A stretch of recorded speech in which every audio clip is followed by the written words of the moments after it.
fugir dessa, nada irá faltar, nada irá faltar.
Boa noite.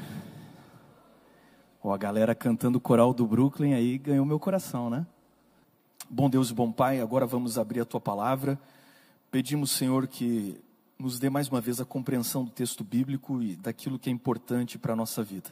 Em nome de Jesus, amém.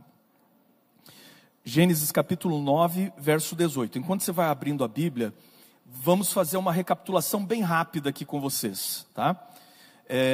Na primeira noite eu falei para vocês sobre as primeiras histórias do livro de Gênesis. Eu disse para vocês que Adão é um personagem histórico, real, e sabemos que assim o é porque o texto o trata desta forma, e para ser leal com o autor de Gênesis, nós temos que ler o livro de Gênesis conforme o autor queria que o livro fosse entendido. E ele escreveu uma história, ele escreveu a história da família de Adão e dos seus descendentes, e nós vimos que essas primeiras histórias do livro de Gênesis, elas se refletem na memória ancestral de todos os povos, e Deus assim o preservou para que os povos tivessem no seu coração um fator Melquisedeque, que a gente definiu como aquela pequena semente que Deus colocou para que as pessoas, ao ouvir o evangelho não fosse tão estranho e tivesse algum tipo de gancho cultural com sua própria cultura. E então, no sábado de manhã, nós trabalhamos sobre como era o mundo antes do dilúvio, e vocês viram que os descendentes de Caim foram destacados, valentes varões de renome, e eles foram as celebridades da época, idolatrados em tudo aquilo que o mundo materialista preza. E vocês viram comigo que, bem provavelmente, essa memória desses homens de renome foi preservada e talvez até colocada, imprimida naquilo que se tornaram os deuses comuns, ou mais comuns, os arquétipos dos deuses comuns dos povos do mundo antigo. E ontem à tarde, se você prestou atenção, no meio da maravilhosa apresentação dos Arautos do Rei, o pastor Vini falou ali sobre o heroísmo de Noé e a missão dele em construir um barco. E hoje nós vamos para um episódio que é muito pouco tratado. A gente se acostuma a falar da história do dilúvio, acabou o dilúvio, a gente visualiza ali o arco-íris, eles oferecendo ali um altar de ofertas, mas aqui tem um trecho interessante da história que a gente vai examinar. Vamos juntos.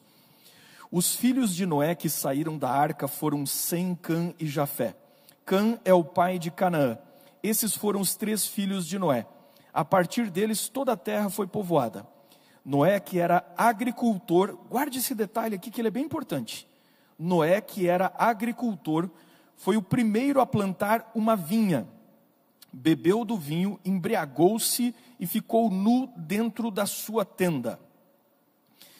Vamos parar um pouquinho aqui, só um comentário antes de seguir o verso 22. Tem gente que olha para esse texto assim, olha, pode ser que depois do dilúvio eles não sabiam o que ia acontecer com a uva, com o vinho, e daí sem querer ele ficou bêbado. Amigo, a Bíblia não passa pano para ninguém. Se o cara errou, a Bíblia fala. E isso é o que torna a Bíblia realmente um livro digno de credibilidade. Ele errou, mesmo tendo sido Noé. Tá bom? Verso 22. Cã, pai de Canaã, viu a nudez do pai e foi contar aos 2 irmãos que estavam do lado de fora. Mas Sem e Jafé pegaram a capa, levantaram-na sobre os ombros e, andando de costas, para não verem a nudez do pai, cobriram-no. Quando Noé acordou do efeito do vinho e descobriu o que seu filho caçula lhe havia feito, disse: Maldito seja Canaã, escravo de escravos será para os seus irmãos. Disse ainda: Bendito seja o Senhor, o Deus de Sem, e seja Canaã seu escravo. Amplie Deus o território de Jafé, habite ele nas tendas de Sem, e seja Canaã seu escravo.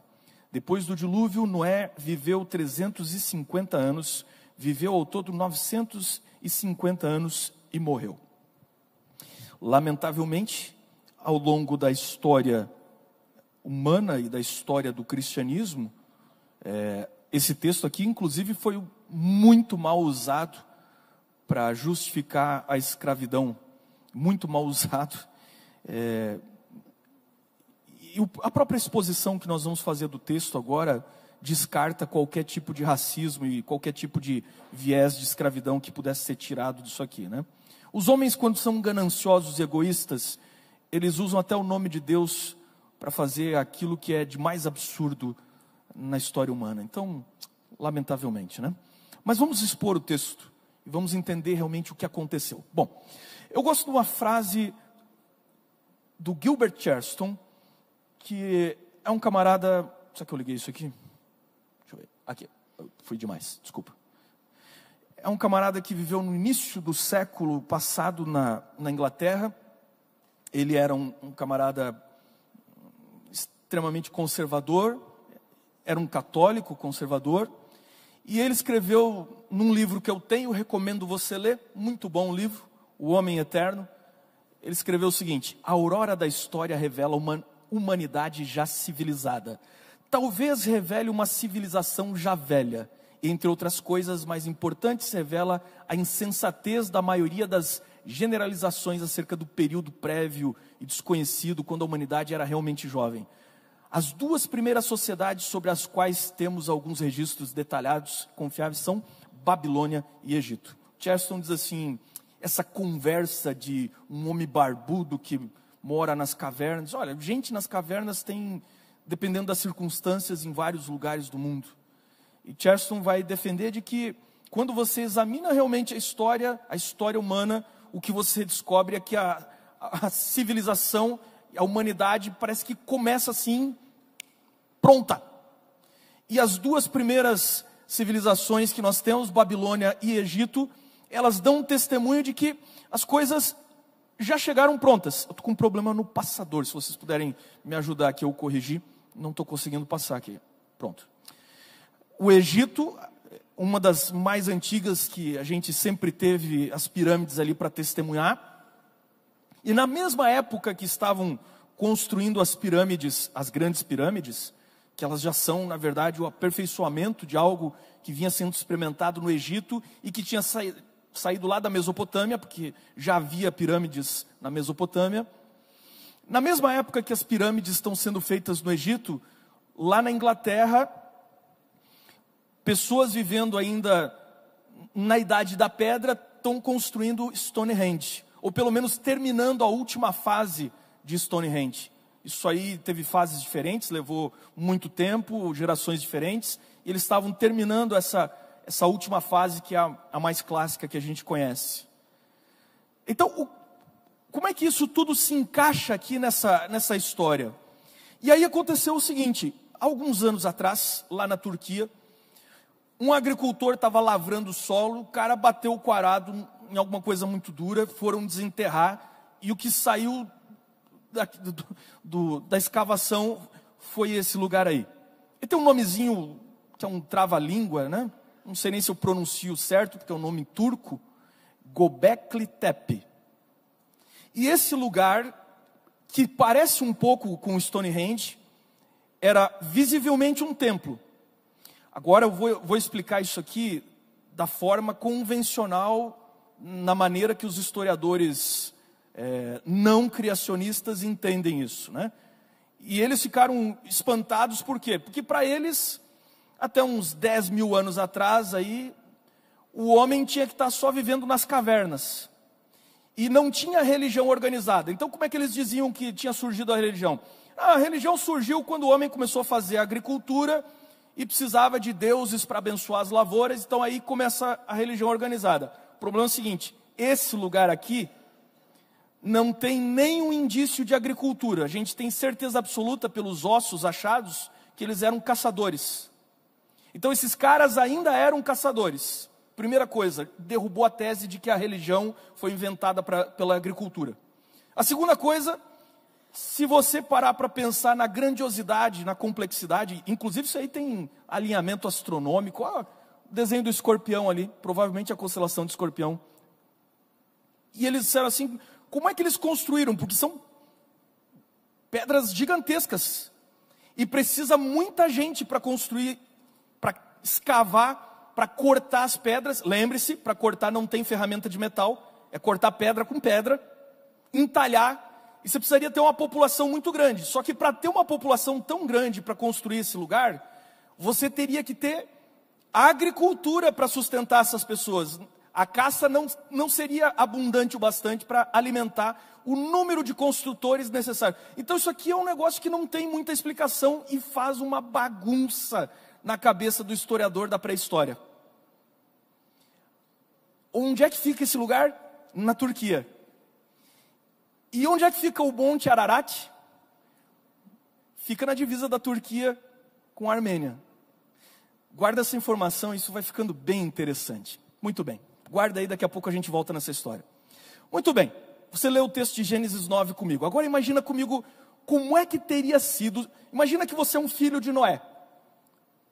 Você está com a sua esposa, você sobreviveu ao dilúvio. E agora você vai sair da arca de Noé, depois do dilúvio. Como é que você sai da arca de Noé?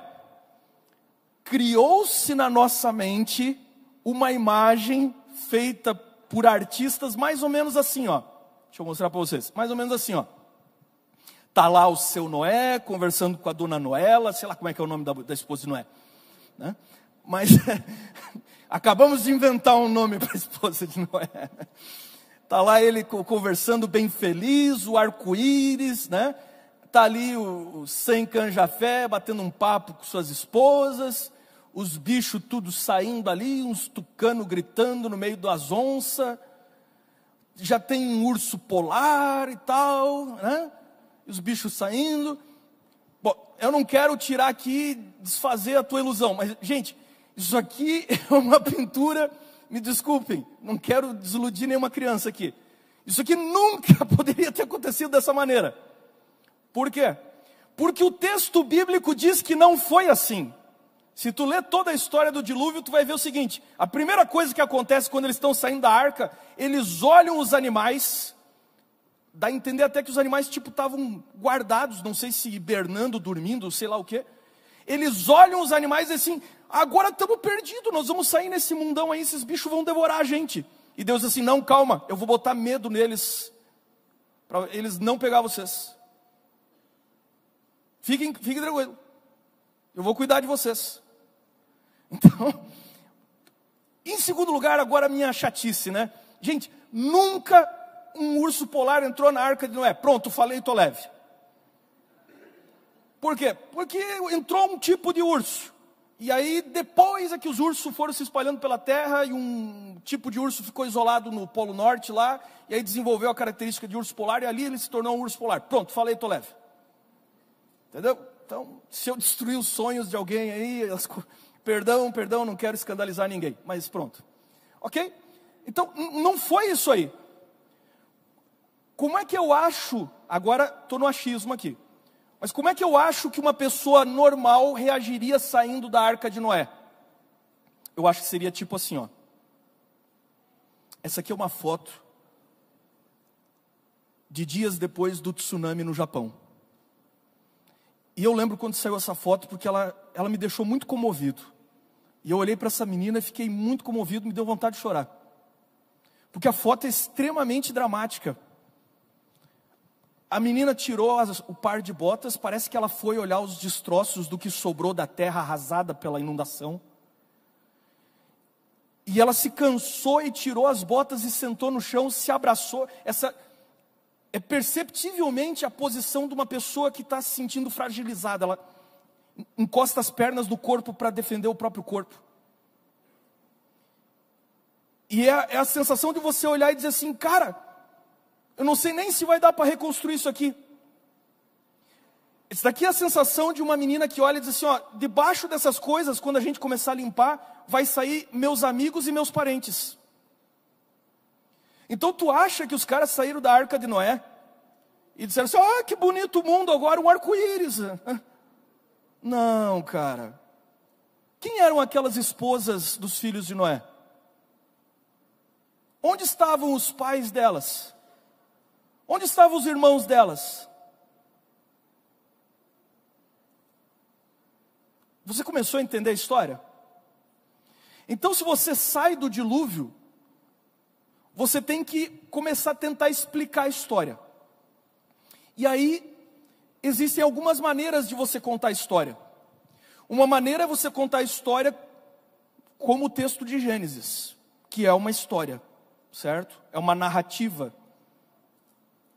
Existe uma outra maneira de você contar a história, com a arte. E a arte tem muitas formas. Tem gente que desenha. Tem gente que canta. E os antigos tinham uma forma de arte chamada mitologia. Mitos. E os mitos são uma forma artística no nível de uma poesia. Eles expressam de forma artística realidades que você não encontra palavras e vocabulário correto para definir. Então, daqui em diante, quando eu usar a palavra mito, mitologia, eu não estou dizendo que é uma mentira, muito menos que é uma verdade.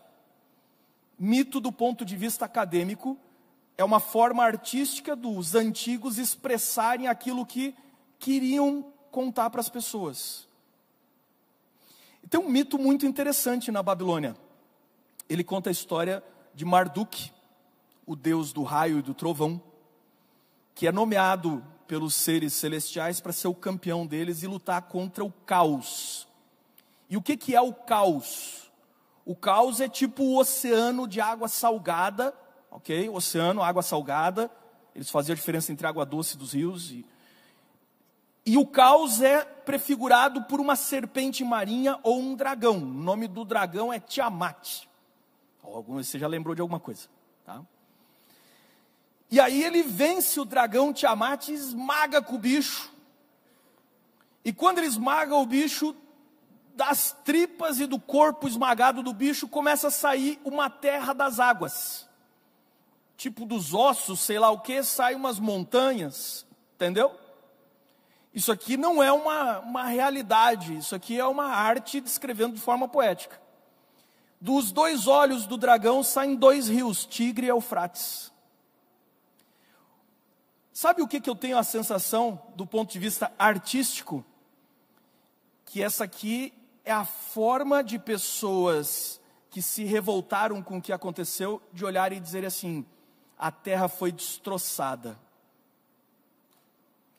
E agora, dessa parte da divindade aqui, é que está surgindo essa nova terra. Parece-me que é uma forma deles descrever um mundo caótico depois das águas. E pasme, essa lenda do Tiamat tem em outros lugares do mundo. Por exemplo, na China, tem uma versão que não é o dragão Tiamat, mas tem um deus que despedaça, e dos pedaços dele ali surge a terra. No mito dos vikings, eles tinham uma história parecida. Primeiro existiam gigantes do gelo, e então tem uma guerra entre os gigantes, e eles são despedaçados, e dos pedaços ali, de um deles sai um dilúvio, e depois daqueles pedaços sai uma terra para os homens morarem. O que são esses mitos? São tentativas artísticas de descrever o que eles viram de uma terra toda destruída. E se você vê a terra toda destruída, tu tem maneiras diferentes de encarar a coisa. E essas maneiras diferentes de encarar a coisa depende do teu background, depende daquilo que você traz e que você forma os teus valores. Por exemplo, Charles Darwin perdeu uma filha querida, uma doença terrível, ela morreu, e ele disse assim: não é possível. A gente ora, não tem ninguém ouvindo. Que Deus que vai permitir que uma criança dessas morra?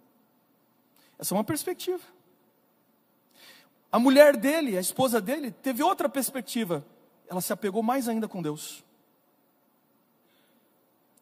Aquelas pessoas que saíram da arca, tiveram filhos, eles cresceram num ambiente destruído, ouvindo que o mundo era muito melhor antes. E como é que você interpreta as ações de Deus na história? Por exemplo, vem uma pandemia. Uns dizem assim: olha aí o juízo de Deus. Aí outros dizem assim: não, isso não tem nada a ver com juízo, são causas naturais. E outro terceiro vai dizer assim: não, são causas naturais, mas Deus está assim. E as pessoas começam a formular teorias. O que te faz pensar que eles, saindo do dilúvio, não começaram a fazer as mesmas teorias e cogitações, e que mesmo entre esses primeiros descendentes de Noé, eles não tiveram opiniões diferentes e foram divergindo? E quando você lê o texto aqui, de cara na família de Noé já tem uma guerra, já tem uma briga entre um pai e um filho. Vamos mais longe nessa história? Então eles estão olhando para aquilo e dizendo assim: bom, se choveu e destruiu a terra, esse Deus se manifesta no trovão e ele é a própria destruição. Aqui começam outra variedade de deuses, que não são deuses dos ancestrais, são personificações da natureza. Thor, Taranis, Tupã, próprio Zeus que incorpora esse aspecto. Já outros vão olhar e dizer assim: escuta, qual é a primeira coisa boa que apareceu depois do dilúvio? Abriram a janelinha ali e veio um raio de sol. Mas então o sol é um salvador, o sol é pura justiça. E o que secou aí a terra e tal, e começa a nascer então o sol. Então você percebe como o ser humano, se ele não tem revelação especial, o que é revelação especial? Profetas. Ele começa a desenvolver ideias próprias e ele se vai embora, e ele vai construindo ladainha nessas ideias próprias. E é interessante, por exemplo, a adoração do sol, ela surgiu em vários lugares diferentes do mundo, e às vezes não conectados uns com o outro. Eles começaram a perceber, olha, o sol influencia nas estações do ano, então esse negócio aí controla mesmo o mundo. E aqui é a base do pensamento materialista, porque o ateísmo está mais perto do politeísmo que tu imagina. E eu vou te provar isso, porque eu já li o livro de todos esses caras. Inclusive li um livro chamado, que é talvez a base de onde começou a divulgação do materialismo moderno, um livro chamado Cosmos, do falecido Carl Sagan. Ele foi o primeiro cara a fazer uma série de TV com documentários aí de astronomia, ciência e divulgação científica. Mas ele tinha um viés do ateísmo e do materialismo, e ele, em cada página que ele escrevia, ou cada vídeo que ele gravava, ele botava um recadinho para minar a fé das pessoas. E ele era genial. E ele sabia falar. E sabia se expressar.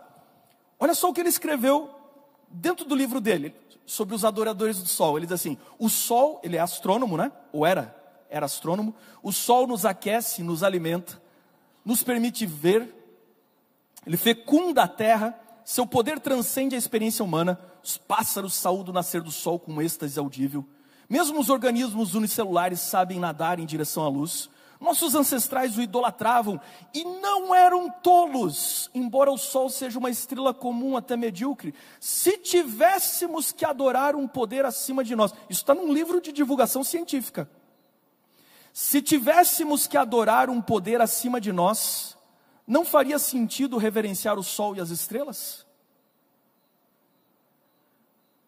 Aí os caras começam a olhar, porque o texto diz assim, agora vai ter estações do ano, verão, inverno e tal, no texto. E eles começam a olhar e vem uma seca. Eles dizem, mas então se o sol é um Deus, eu tenho que interpretar a natureza, deve ter tido uma guerra, ou então Deus está bravo e tal, o que está acontecendo? A gente tem que ser muito cuidadoso em botar a palavra na boca de Deus. Existem secas, juízos, em que Deus usa a natureza, e Ele tem exemplos assim na Bíblia. Mas tem uma grande diferença. Querem saber qual é a diferença? Sim ou não? Toda vez que Deus vai fazer um juízo pela natureza, Ele manda um profeta e o profeta avisa. Então, se vem uma pandemia, para alguém dizer que aquilo ali é obra de Deus, tem que ter tido um profeta avisando sobre aquilo ali. Se não tem um profeta, uma revelação profética, é melhor ficar quieto, porque tu não sabe o que está acontecendo. Entendeu? Aí eles olham e dizem assim, agora vem inverno, mas do inverno de um jeito que a gente nunca viu na vida. E aí eles criam um mito. Esse mito é muito comum em vários lugares. Eles dizem assim, olha, quando o sol enfraquece e vem o inverno, vai embora, é sinal que esse Deus morreu. E quando volta o verão, esse Deus o quê? E de onde eles tiraram essa ideia de ressurreição? Já tinha uma promessa lá atrás. Eles já tinham uma referência disso. E aí eles começam a observar a primavera e ver que os animais agora se tornam fecundos na primavera. Então eles dizem, olha, temos que criar um aspecto religioso para celebrar isso. Se o Deus celestial fecunda a terra, e o Deus celestial, a gente sabia que era um pai, e a terra era uma mãe, lembra do que eu expliquei ontem? Então vamos fazer um culto, o casamento do céu e da terra. Então, no culto tem que ter uma sacerdotisa, que a Bíblia vai explicar que os povos pagãos chamavam isso de prostitutas cultuais, e tem o adorador que vem para fecundar e fazer o culto. E o culto era isso aí que você está imaginando. Olha só, isso vem desse processo todo. De onde veio a idolatria? Romanos disse assim, porque tendo conhecido a Deus, não o glorificaram como Deus, nem lhe renderam graças. Tem duas atitudes para com Deus. Você olha a natureza e você diz assim, tem vulcão explodindo, isso aí tem terremoto, maremoto, não tem Deus nenhum controlando isso. Ouça os materialistas falando hoje, e eles dizem exatamente isso. Design inteligente, e eles começam a mostrar os defeitos da natureza. Tem duas maneiras. Uma maneira é essa. Você olha e diz assim, Deus não cuida de nós. Cã se virou contra seu pai. Deus não cuida de nós. Olha outro mito interessante para vocês. Deixa eu passar rapidinho aqui. Urano e Cronos. Pega a história. Cronos é o filho de Urano. Urano é o deus celestial. Nunca foi adorado na Grécia, mas era o Deus primordial. Nunca foi adorado. Por quê? Porque ele é retratado como cruel. Então Cronos castra o seu pai e toma o poder e agora vira o novo chefe. Mas Cronos, que é um deus da agricultura, está vendo que ele está segurando a foice? E é um deus do tempo, das estações. Quem que era o primeiro agricultor ali citado no texto? Muito bem. O cara que viveu bastante, né? Muito bem. Que teve nos dois tempos, antes e depois do dilúvio. Muito bem. Então você tem Cronos, agora que é o novo chefão da família. Mas a lenda diz que esse Cronos é cruel, ele devora seus filhos. Acontece que a mãe, ou a esposa de Cronos, que é a deusa da terra, se cansa desse negócio todo, do pai devorando. Ele não devora no sentido que ele quer se alimentar, ele devora para aprisionar os filhos dentro de si. É como se ele estivesse prendendo os filhos. E ela dá uma pedra para o Cronos. Veja, mitologia não é uma realidade. Mitologia é o quê? Arte. Ela dá uma pedra para ele comer. E fica com um bebê. Qual que é o nome do bebê? Zeus. Então Zeus se ira contra o seu pai. Liberta os seus irmãos. E vira seus irmãos contra o pai. E tem um grande conflito. Onde é que você já viu essa história? Onde é que você já viu essa história? Porque a história se repete muitas vezes. Aonde que você já viu essa história? Todo mundo tem que contar para os seus filhos a sua própria versão. E ninguém é vilão da sua própria história. Quem é o filho que se rebela contra o pai? E eu nem vou explicar aqui qual foi o pecado de Cã contra Noé.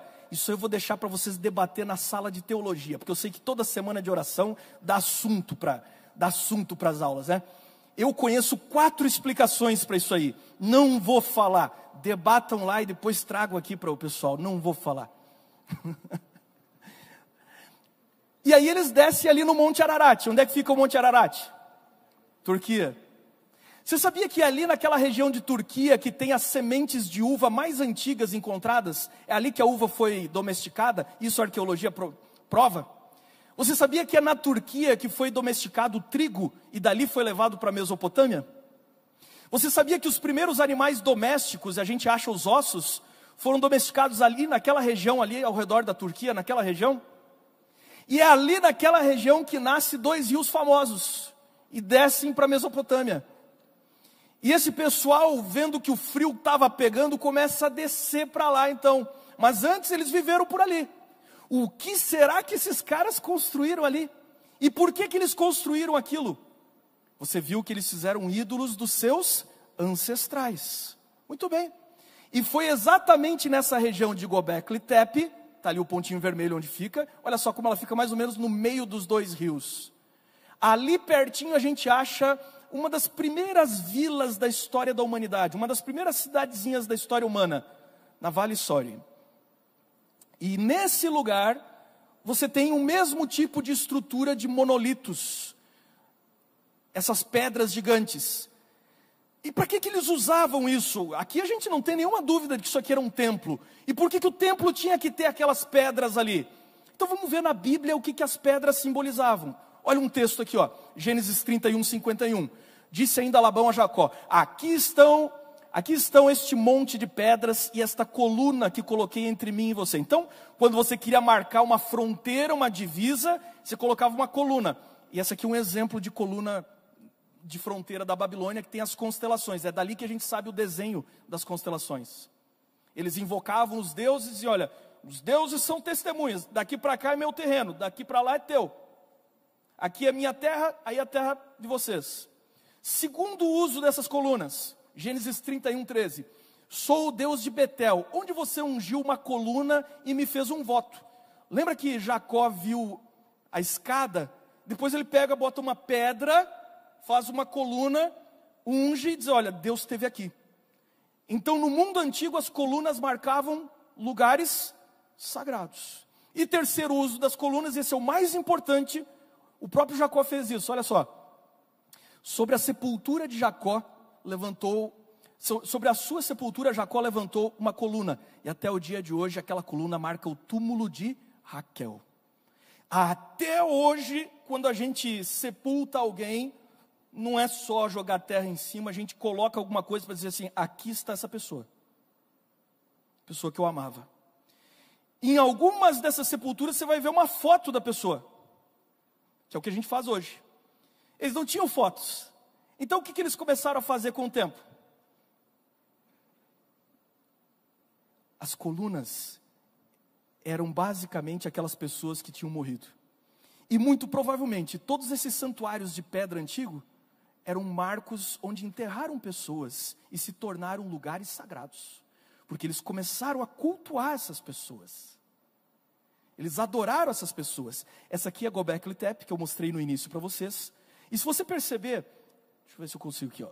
Lá no alto, passei, o que eu fiz de errado aqui? Lá no alto, você está vendo, tem duas mãozinhas. Não é só uma coluna, é uma estátua. E tem um cinto ali, ó. Isso, muito bom. Esse é o cinto. É um cinto no formato de um corpo de raposa. Então, eles estavam adorando. E naquela cidadezinha que eu mostrei para vocês, que é perto disso aqui, acharam o primeiro ídolo. Esse aqui é o ídolo mais antigo que já acharam na história. Ninguém sabe quem é esse ídolo aí. Mas eu tenho certeza que é um ancestral. Por que você tem certeza? Porque ele está nu e mostra as genitálias. É como se eles estivessem dizendo assim, aquele é nosso pai, a gente é semente, a gente é sêmen dele, a gente vem dali. Eles adoraram os ancestrais deles, eu tenho certeza. E Deus preveniu Israel de fazer isso. Olha o que diz aqui, quando entrarem na terra que o Senhor, o seu Deus, lhes dá, não procurem imitar as coisas repugnantes que as nações de lá praticam. Não permitam que se ache alguém entre vocês que queime em sacrifício seu filho, sua filha, que pratique adivinhação, dedique-se à magia, faça presságios, pratique feitiçaria ou faça encantamentos, que seja médium ou espírita, ou que consulte os mortos. E quando vocês entrarem nessa terra, o que vocês vão fazer? Derrubem os seus altares, quebrem as suas, o quê? As suas colunas. Por que quebrar as colunas? Porque as colunas eram deuses, eram a figura de deuses. E por que eles começaram a adorar os ancestrais e pararam de adorar um Deus verdadeiro? Porque se tu olha a natureza destruída, e você tem o conceito de que Deus é vingativo, que Deus é mau, você chega um momento que você diz assim, cara, esse Deus é muito tirânico, eu vou adorar o meu pai ou minha mãe, porque quem sabe se eles forem lá para o outro mundo, eles dão uma intercedida, porque esses daí cuidavam de mim, mas esse Deus destruiu a terra com o dilúvio. Qual é a primeira coisa que eles fazem quando chegam na terra de Sinear? Vamos construir uma torre, porque se vier de novo a gente se abriga na torre e foge desse negócio. Entendeu? Entendeu como é que funciona o ser humano? Queria terminar aqui e fazer uma análise rápida dessas duas pinturas com vocês. Do lado esquerdo, a pintura do Goya, é o deus Saturno, ou Cronos, naquela história que eu contei para vocês. E ele está devorando seus filhos. A arte é maravilhosa, né? Goya é genial. Ele conseguiu botar uma cara de monstruosidade naquele deus Cronos ali. Os olhos de loucura dele. É assim que os pagãos viam os deuses. Eles não achavam que os deuses eram um objeto de amor. Os deuses não se preocupavam, os deuses eram cruéis. Os deuses eram tirânicos. Então eles tinham que adorar seres menores, os ancestrais, que o pai e a mãe conheço. Esse Deus aí, eu não consigo compreender. Mas então Deus quer revelar a si mesmo como Ele realmente é. Ele dá a sua lei, a gente não entende a lei, e então ele dá seu filho. E o filho conta uma parábola, que é um dos quadros que eu acho mais maravilhosos, do Rembrandt, que está ali do lado direito. Olha para esse quadro. Olha para esse quadro. É o filho pródigo chegando. O pai está tipo examinando o filho para ver se o filho não está machucado, se o filho chegou inteiro. O filho está com a cabeça raspada porque no meio da sujeira se encheu de piolho e teve que raspar a cabeça. E ele perdeu toda a sua beleza, a sua glória. Ele virou um lugar cheio de piolhos.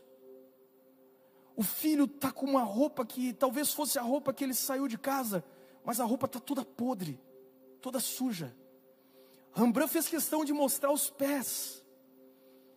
E quando você olha para os pés, uma das sandálias, a da direita, está toda rota, para dizer assim: tu pode sair pelo mundo e caminhar até se gastar. E a outra sandália está caída do lado, e a sola do pé está à mostra, toda machucada, para dizer assim: mas lembre-se que se tu tomar essa decisão, é assim que tu volta para casa, todo quebrado, todo perfurado, todo machucado, todo podre, todo sujo, todo piolento. Agora, o mais genial da pintura é que o Rembrandt se retratou na pintura. O próprio Rembrandt é o filho mais velho que está no canto direito, no fundo da pintura. E o que tem de mais legal na pintura é a cara do filho mais velho dizendo assim: não acredito, esse cara aqui voltou com essa cara de pau, esse cara não merece, esse cara botou metade da nossa fortuna fora. Não acredito. É o próprio Rembrandt se retratando na figura do filho mais velho. E lembre-se, você sabe a interpretação, nós somos o filho mais velho.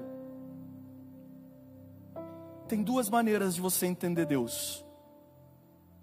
A maneira como os materialistas veem: se Deus existir, Ele é Cronos, Ele é Saturno, distante, cruel, ímpio, devorador. A maneira como Jesus revelou o Pai é essa. Levantar-me-ei e irei ter com meu Pai. Quantos trabalhadores meu Pai tem fartura de pão, e eu aqui a padecer necessidade. E aí ele chega, e o pai diz assim: mata um novilho, vamos dar uma festa, dê um banho nele, coloque um anel no dedo dele, e hoje tem festa. E o pessoal olha torto, e aí o caráter do pai se manifesta. Ele diz assim: esse meu filho estava morto e reviveu. Esse é Deus. Pai Todo-Poderoso, derrama teu Espírito sobre os alunos hoje, que eles possam voltar para os seus quartos, para suas casas, os irmãos que aqui estão, aqueles que nos assistem nas mídias, que eles possam saber que Deus é amor. O Deus que feriu a terra com um dilúvio tinha seus motivos e fez em pleno ato de justiça e de sua soberania, mas Ele é um Deus que salva. A história do dilúvio não é uma história sobre destruição, é a história de Deus, como Deus salvou a humanidade através de nossos ancestrais em Noé. Pai, nós temos tantas distorções sobre o verdadeiro caráter. Ensina-nos o amor, em nome de Jesus, amém. Obrigado, amanhã a gente continua, pessoal. Obrigado pela paciência, fiquem com Deus.